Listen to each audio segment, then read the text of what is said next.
All right, good morning, everybody. Welcome to Zoom with the Principal today. Hopefully we are not going to get any rain today, but it looks kind of cloudy and misty outside, so who knows. Um, so our topic today is social media. And like I think I mentioned to you last week, and then I did put it in the newsletter. I am not claiming to be an expert on social media. I do have my own two kids and, struggle with this myself. And so I've done some research, I've read some articles, I have some tips and some research I want to share with you today. Hopefully you get something out of it, but I do want to kind of put this caveat out there that don't expect any sort of like magic bullet, because if something existed, we would all know about it and this wouldn't be a problem. And, as we all know, this is a problem with our teenagers, and it's becoming more so. Social media amongst teenagers is at an all-time high. Definitely the pandemic did not help. And I think that, our kids that are in high school now, they really started their teenage years in the pandemic. And so they started their teenage years on a device, and just, having to do distance learning and all that. And so I think that has like created this norm for them that being on a device is what's normal, and what they know. Welcome, Miss Gunter. I'm glad you made it. I wasn't sure if you were going to make it, so thanks.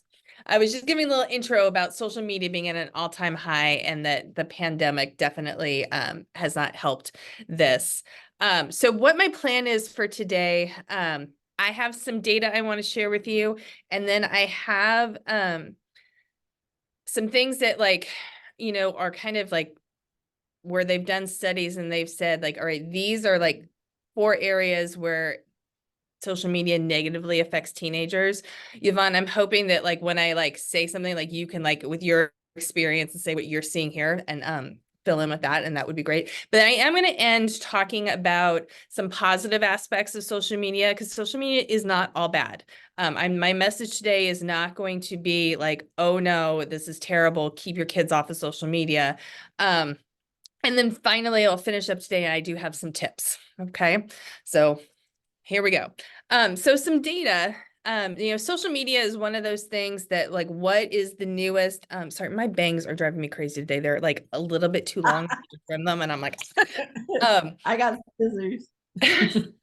So, social media is one of those things that like, I think it's important for parents to keep up on the latest trends, because what is the latest social media most popular sites? That changes. A couple of years ago, we would have said Snapchat, we would have said Instagram. TikTok is now like the biggest social media trend amongst teenagers. That's the most popular. 67% of teens say they use TikTok. And like 20% of those say they use it constantly.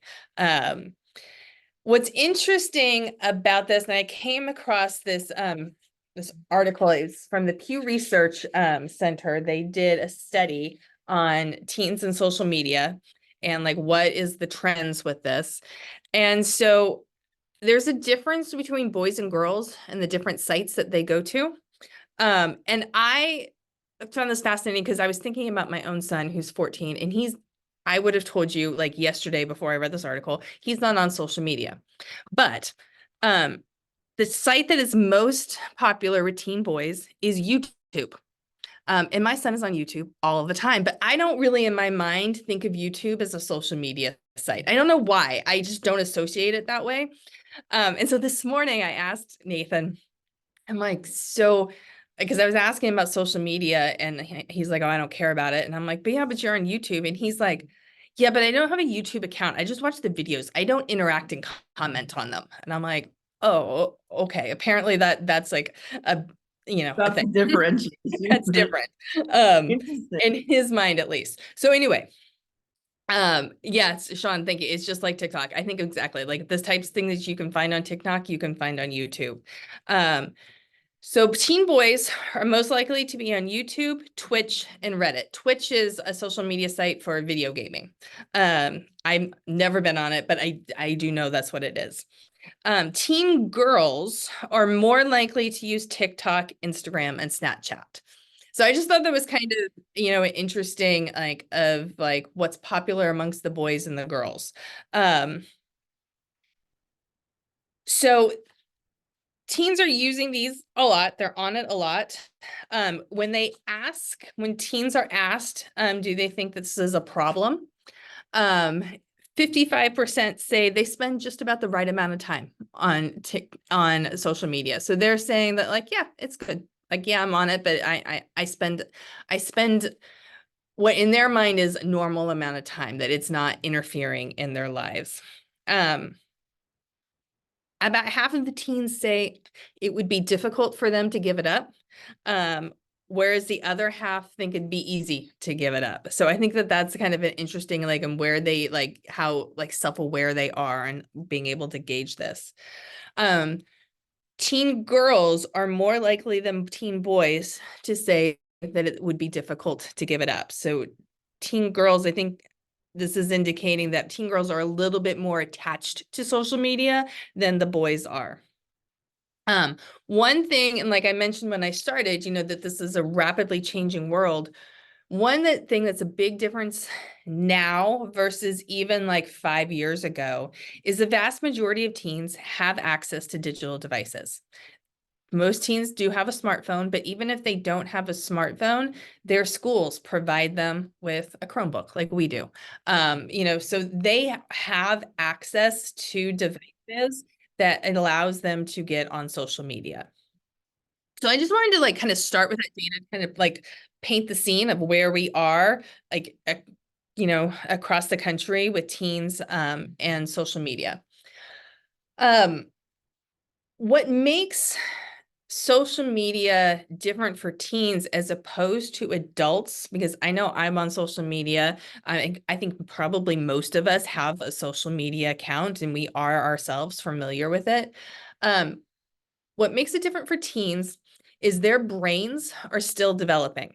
So that makes teens more vulnerable to the detrimental aspects of social media than it would be for you or I. We, with our adult brains and fully formed brains, are more able to resist the negative impact of social media than our teens are. So let's talk about some of the negative impacts. So the first one, and this is Yvonne, this is where you're going to come in. First major negative impact of social media is on their mental health. They've done studies that more than 3 hours on social media a day puts kids at a higher risk of mental health disorders like depression, anxiety. This is also where you see an interesting change between boys and girls. Girls that are young teens and maybe preteen, like 11 to 13, that's where they have the worst impact on their mental health and being on social media. Boys, it's a little bit older. Boys, it's ages 14 to 15. And that's when they're like the most sensitive to these like negative mental health impacts, where they can start showing things like a decrease in life satisfaction, and that like will have a lasting impact. So And then it kind of like levels out. And then both ages, at the age of 19, right when they like go away to college, you see an uptick on the negative impacts and like their mental health again. So like for girls, early teens, 11 to 13, then it kind of levels out. And then it jumps again at age 19. For boys, ages 14, 15, levels out later high school. Then when they like, again, age 19. So I think it's kind of those transition times. What's interesting about this, the research is mixed about what's the cause of this. And so, is it causation, correlation, like what's going on? So, so experts are kind of like, they don't necessarily agree that it's social media cause. It could be the result, like a teen that is already expressed, have, you know, depression and anxiety, like social media is going to make that worse, but it may not necessarily be the cause. But I guess caution, if you have a teen that is suffering from depression and anxiety, like watching their social media use is probably something that would be really important. Yvonne, what say you about that? You said, I think you said something about adolescent females 11 to 12 having the worst impact on their mental health, and that absolutely in like the developmental phase that they're in 100% makes sense, because that's where we're developing our self-esteem, our self-worth, our values, all those things. And so if you're in that phase of trying to figure yourself out, and then you're looking online at all these people who seemingly are perfect and beautiful and have it together, like middle school was tough without social media. And that from a perspective of just, for me, that was like my horrible phase of homeliness, and it was just bad. And so I can't even imagine how that would have been exacerbated by visually having to see all these other people who are perfect. Like that would have destroyed me as a middle schooler. I think it's different now, and even as an adult, I'm 45 and I still like will look on social media and then feel that inferiority complex about a lot of things. And so to be in a phase of life where you're just trying to figure everything out absolutely makes sense that that would have that impact.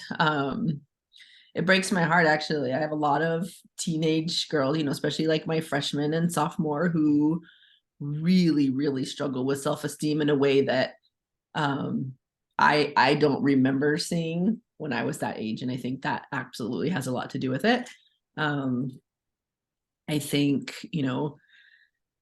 the other difficulty, and I think with depression, you would talk about like, isolation is a good indicator of like whether or not you're going to be depressed. And so I think sometimes we might mistakenly feel connected in ways online, but not having that true face-to-face connection is actually can negatively impact us.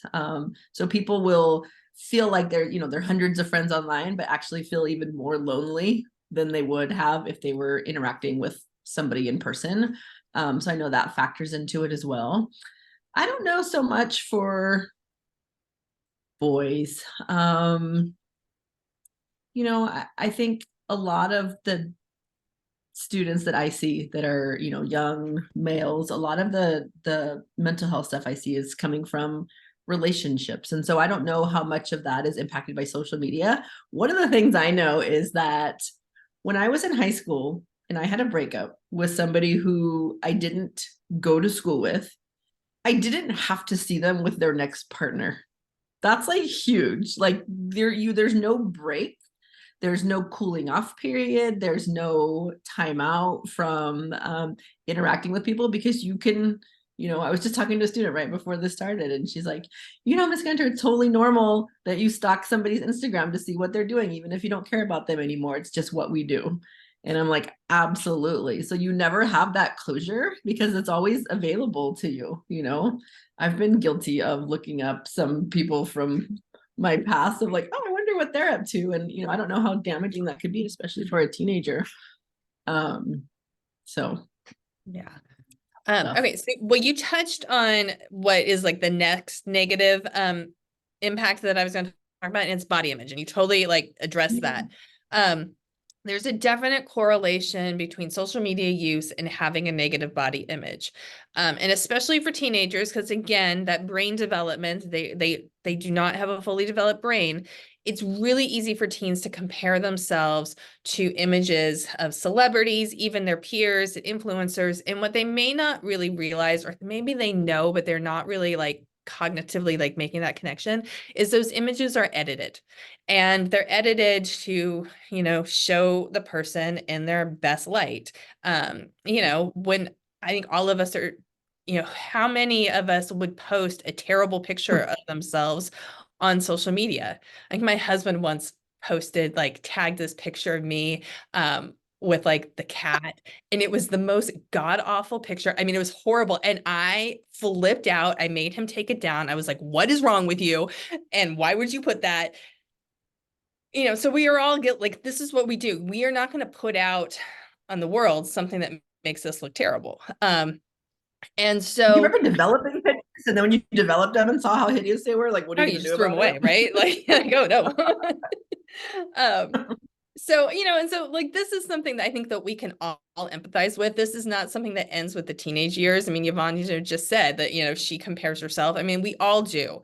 And so this can, definitely affects adults also. And so I think being conscious, and this is one of those like where this is an area where, because it does affect adults, like we as adults could really connect and like have a conversation with our kids and say, like, I saw this person, I was comparing myself to this person, it made me feel bad. And like, and talking to your kids and like how it made you feel, and like getting them to open up about like, struggles they have with this too.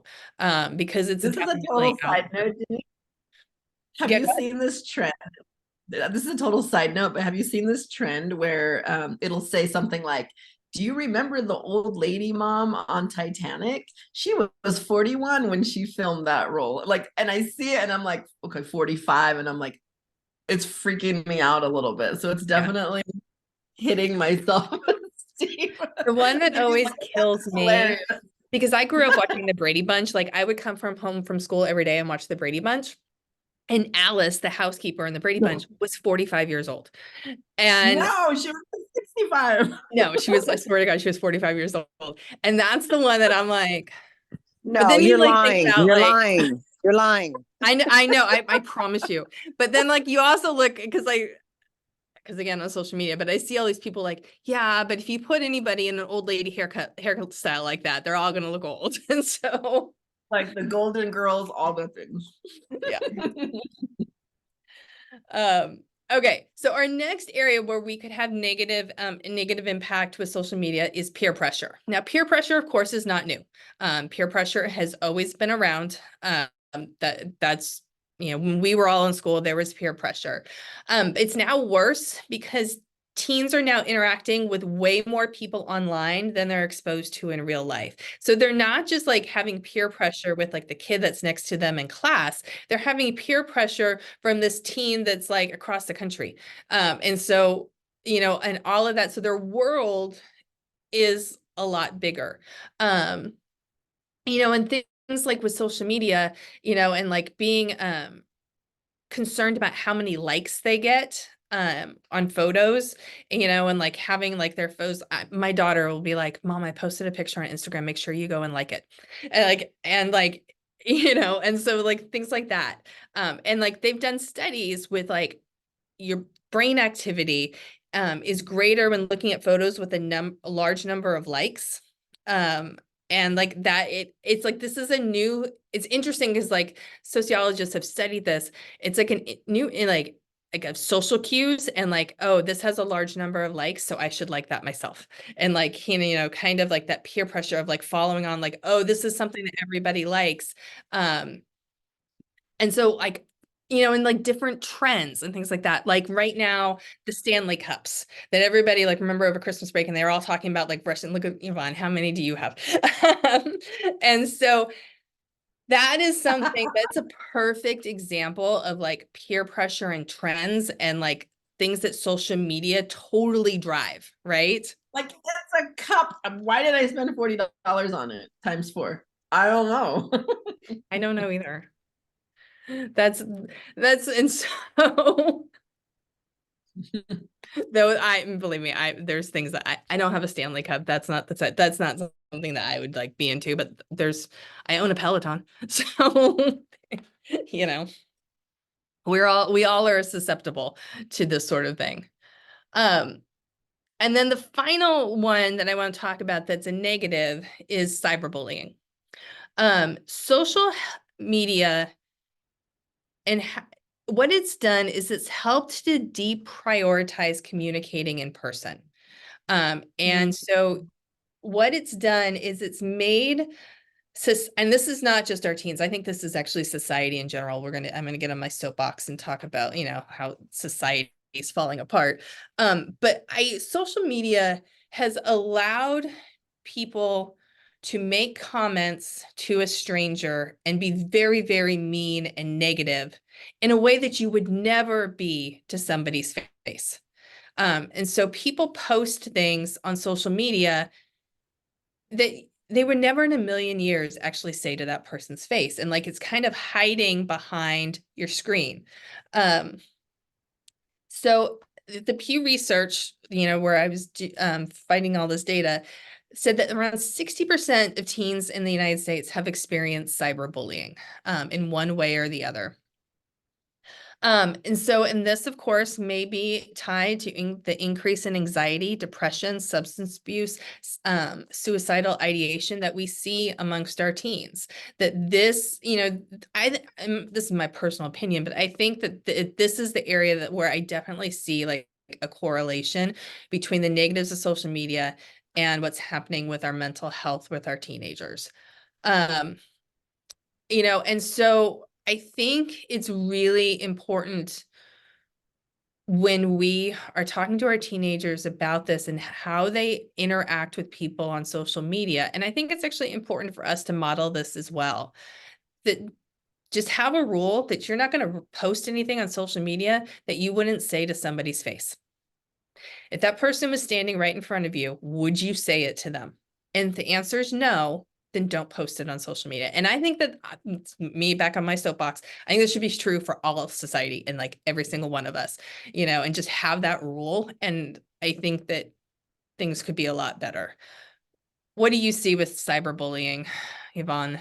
And that sort of. So many things, so many things. I think the ability to communicate from behind a screen is dangerous, especially for kiddos whose brains are not fully developed. It's brutal. I mean, the things that these kids go through is brutal. Just like ganging up on one another, talking about things, posting pictures.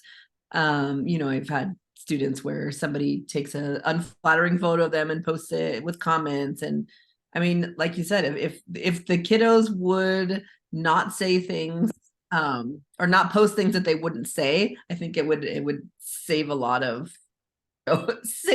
feelings. I've even had situations where somebody did something or was accused of doing something and people posted their home address,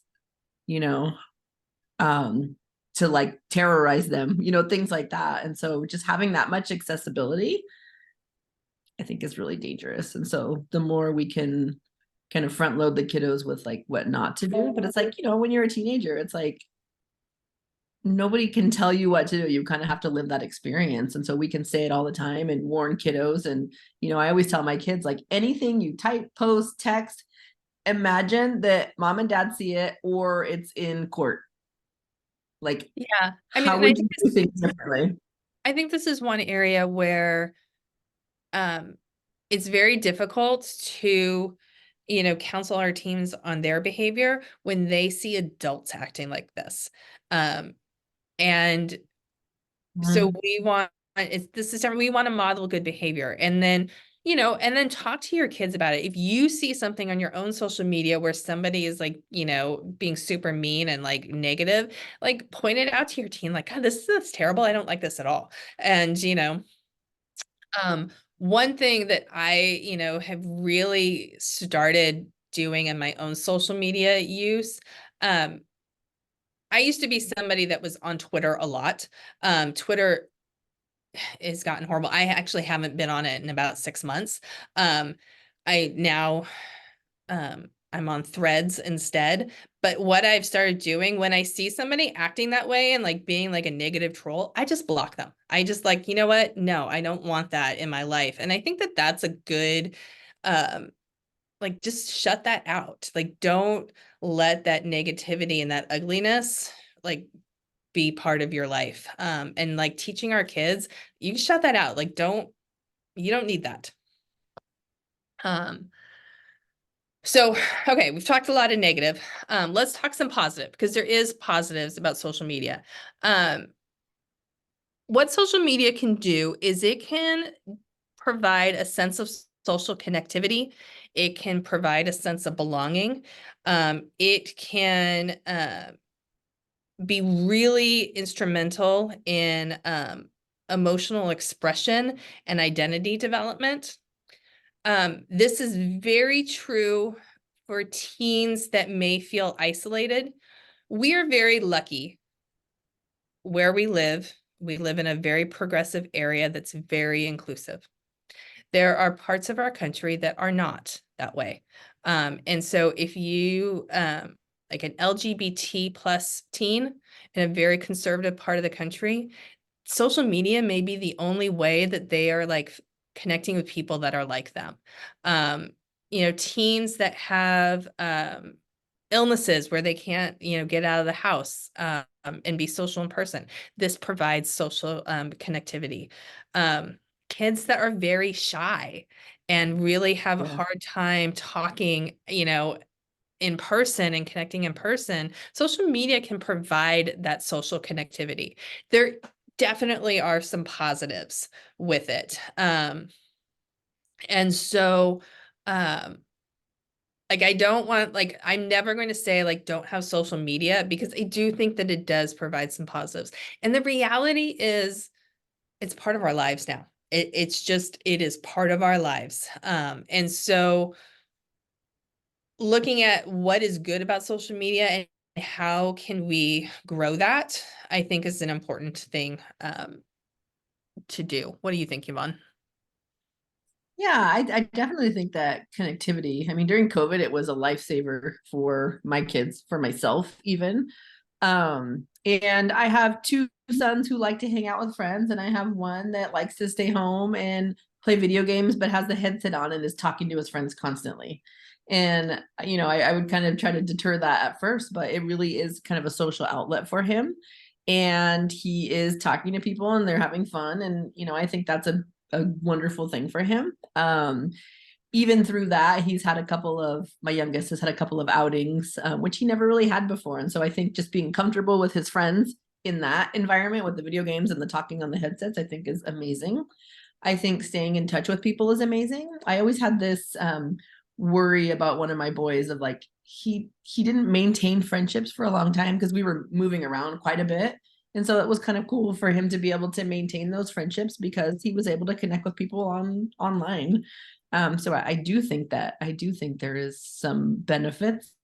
I know for myself, connecting and staying connected with people that I've known for many, many years, it's kind of cool to be able to do that. Even family that I don't necessarily go out of my way to like spend a lot of time with. It's nice to stay caught up on what they're doing and, being able to communicate that way. I do think there's a lot of benefits. We get a lot of information. I think as anything, like in moderation, I try to check my own screen time, and it's really horrible on some days. And, for me, that always kind of coincides with when I'm feeling stressed. I'm on my phone more. And so I do know it is a coping strategy for a lot of people, a distraction, if you will. And I ask students to track their screen time too. And, on the days when things are very hectic, their screen time goes up, and it is kind of a way to drown out reality. So that's something that's good, but also to be careful with. Yeah, I definitely myself, like when I'm stressed, and to the point where I laugh at myself.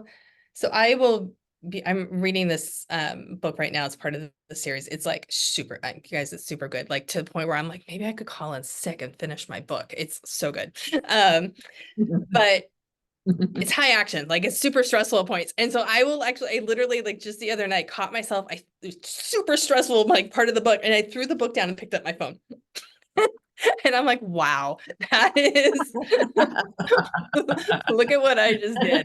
And so I think that that's something, you have teachers telling you that your kid is on their phone a lot in class. That is something Ooh. like, are they in that class? And like, it's a distraction from they may not even be consciously realizing they did it. Like me throwing my book down and picking up my phone, that was not like, I just did that. That was like just instinct, because I was stressed, and to like have like something to distract me from the stress. So that's,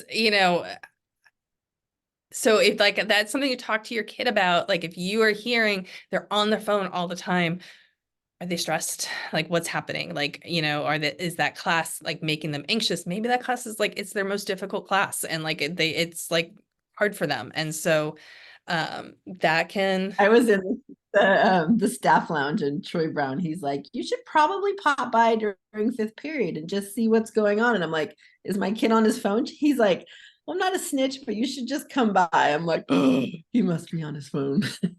So guilty. okay, so let's talk about some things that parents can do. So like I mentioned before, don't fight it. I actually think the worst thing parents can do is just have a total ban on social media. Social media is part of our world. It's, it's out there. I think, you know, if you had a ban on social media when they were in middle school, I think that was probably fine. Middle school is very, very young. But when they get into high school is now when we have to start, um, we have to start like letting go and letting them like deal with the real world, so to speak, and how are they going to manage the real world with us there to guide them. So having them on social media, but restricting their access, setting curfews or time limits on teens' social media use, I think is totally reasonable. And, that could be something, there's a big difference between a freshman that's 14 years old and a senior that's 18 years old. And so like loosening those restrictions and as they get older and show, maturity and responsibility, I think is a totally like great way to approach that. I found this like, in an article that I read about like what can parents do. And I like found this analogy that I thought was just great. Just like you teach them how to drive, we need to teach them how to navigate social media. So you're not just going to put them in a car and give them the keys and say, go, good luck. You're not going to do that. So the same thing with social media. We need to teach them how to navigate social media and how to do this. This actually can be a great way for you to connect with your teen, where you talk about your own social media use and, share that together. My favorite thing with my kids is we share back and forth kitten videos or cat videos. We love them a lot. We are a very big cat loving family. And so we share these cat videos and we laugh about them. That's a great way for us to connect. You definitely as a parent need to monitor their social media use. Follow their accounts, and that could be one of those like restrictions that you have. Yes, you can have a TikTok account, but I am going to follow you. Or, you're on Instagram, but I'm going to follow you on Instagram. And like, that could be one of your rules, that, if they're going to have these accounts that you're their friend on the account. I recommend you communicate openly about expectations around social media.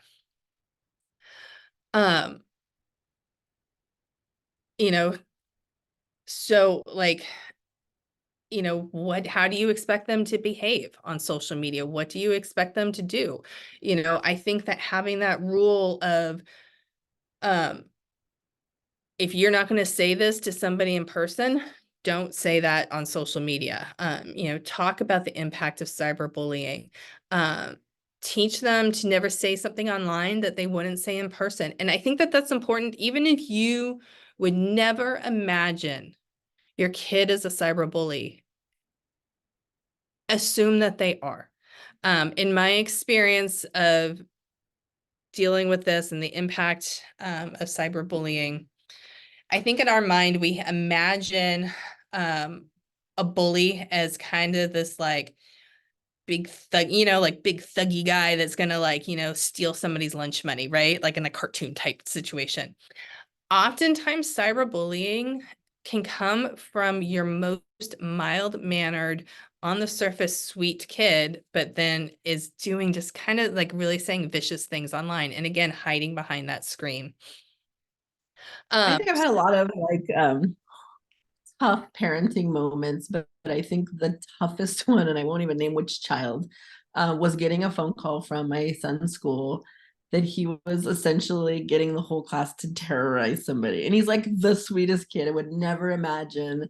It was absolutely humiliating to be a social worker, to have to go down to the school, meet with the director of the school, and hear the horrible things that my kid did. I would have never, ever guessed in a million years. And I think at that point I had given him his phone too early. So I took it away for a couple of years, learned his lesson. But one of the things is like, he even told me like afterwards, like, I felt really powerful getting students or getting friends to think the way that I thought and do these things. And I just kind of got caught up in it, and it was awful. So yes, even your sweet, precious, innocent, which is what I always kind of thought of him as, is still a human, and worse ever. So I don't make assumptions anymore about anything, because if my perfect little baby could be the school bully, Yeah. it happened, you know. So Virginia and Sean have talked about in the chat about kids having secret accounts. And yes, they do. My daughter had a secret account. Just talk to them. Assume that they have a secret account.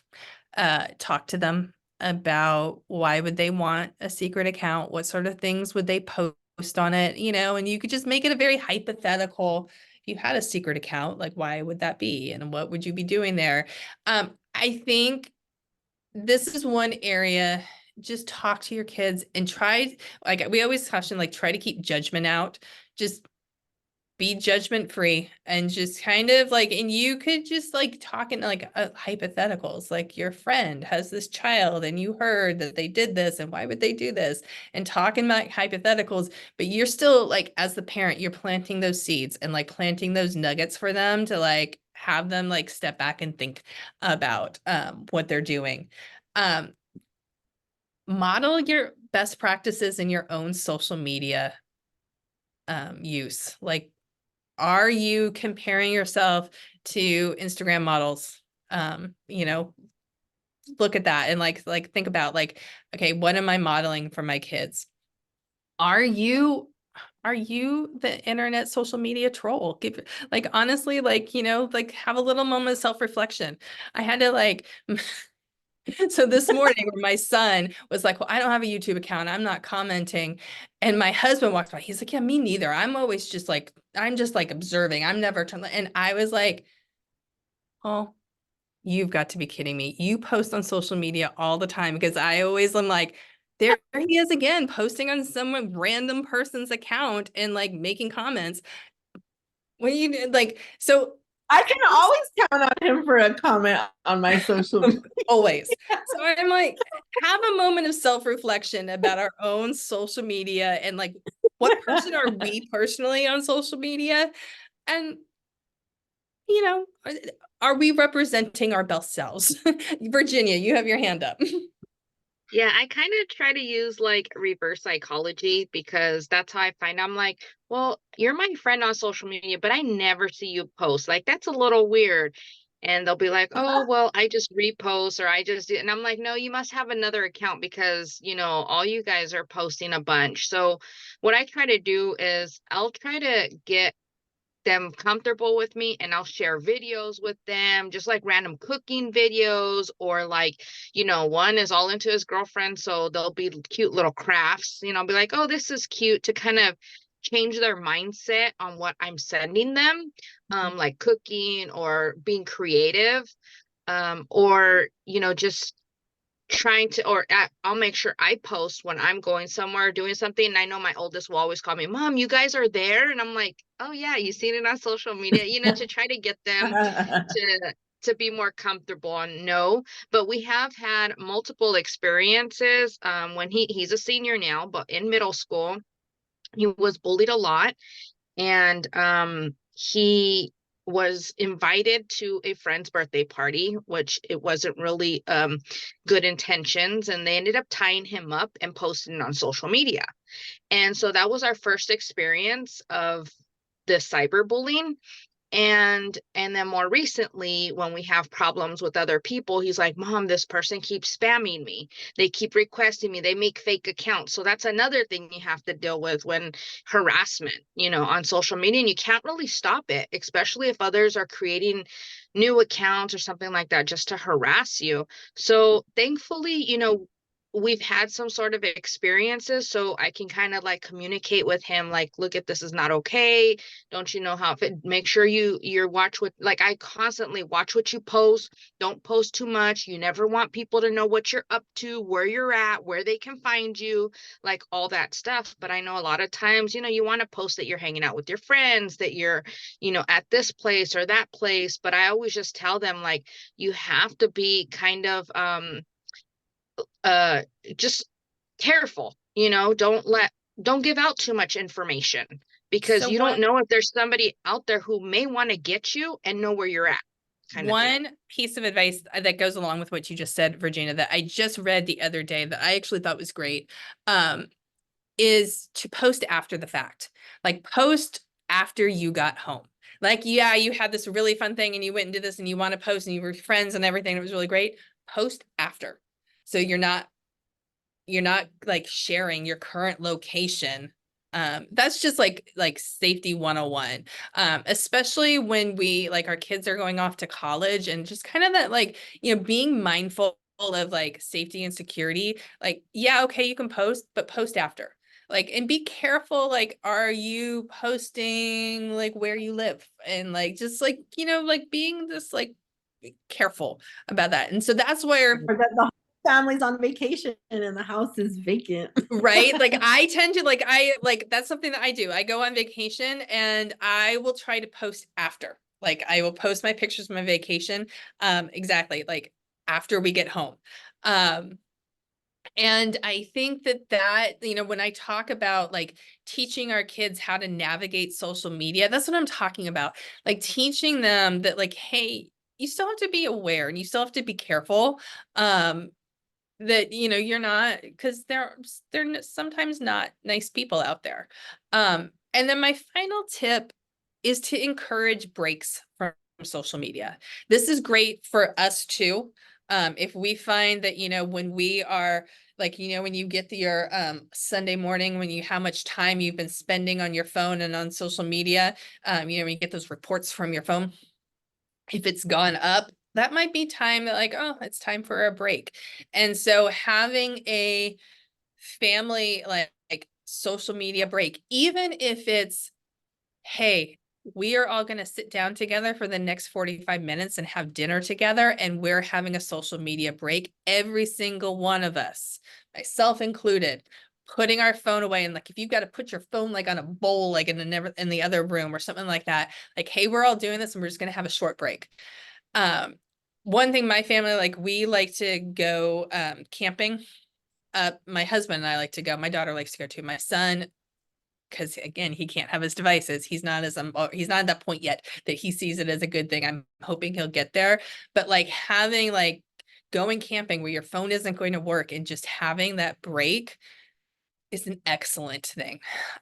So, but if like going like for a couple days without phones and like devices is too much, start with just like, hey, we're going to have a family dinner, or let's just right now, we're going to sit down, we're going to have a 15-minute conversation, and we're putting our devices away. And you put your device away too, because how many times have you, I know I've been guilty, or my kids talking to me and I'm like looking at my phone and like doing stuff. So I think that that's important for all of us. We all need the break. So that is what I've got. Actually, one last thing I wanted to, hold on, I'm going to share my screen. Let me find it first. I wanted to share this website with all of you guys that could provide more resources. This is called smartsocial.com. And it's for educators, it's for parents, about, kind of like helping you navigate social media. There's some great resources on here. So I just wanted to share this website with you. And you can explore it. This is something where you wanted more information about how to navigate social media with your teen. So there's some great resources on here. So I wanted to share this with you. It's called smartsocial.com. All right, that's what I've got. Thank you. Thank you. Does anybody have any comments, questions? Hopefully you learned some things today, got some tips and some advice. This is, like I said, this is something we all have to navigate. It's social media is not going away. I think we've all accepted that now. It's here. So let's, we just have to learn how to navigate it and make the best of it. So, okay, Great. let me, Thank you. I don't remember what our topic is next week. Let me look real quick. Yvonne, are you available next week? We'll talk about that later. I'm not out next week. The topic next week is sex and consent. Oh, So I love that topic. I'm sad I'm gonna miss it. I'll tell Amy. is Amy going to be here? I think so. Okay. Yeah. All right. So our topic next week is sex and consent. This is a super important topic. And it's one of those things that we absolutely have to talk to our teens about, and we absolutely have to teach them about. And it's the most uncomfortable thing that you could talk to your teen about. I had it in my head. I didn't know that was the topic, but I got a shipment last week from Planned Parenthood. I don't know if you saw the boxes. Oh, They no. sent me 2 boxes bigger than my desk of condoms. Oh. So I know. And so teens topic as a parent, I don't know how I feel about that. We have so much to talk about. Yeah, this is gonna be a tough one. I'm really sad I'll miss it. Rupert, I'm sure you'll have a lot to contribute. Okay, but that's what we'll tackle next week. All right, we're dealing with all the hard topics this month. Okay, Oh, you guys have a goodness. really great week. And stay dry. It's going to rain a lot this weekend. Okay, bye. You too. Bye-bye. Great topic. Great, thank you.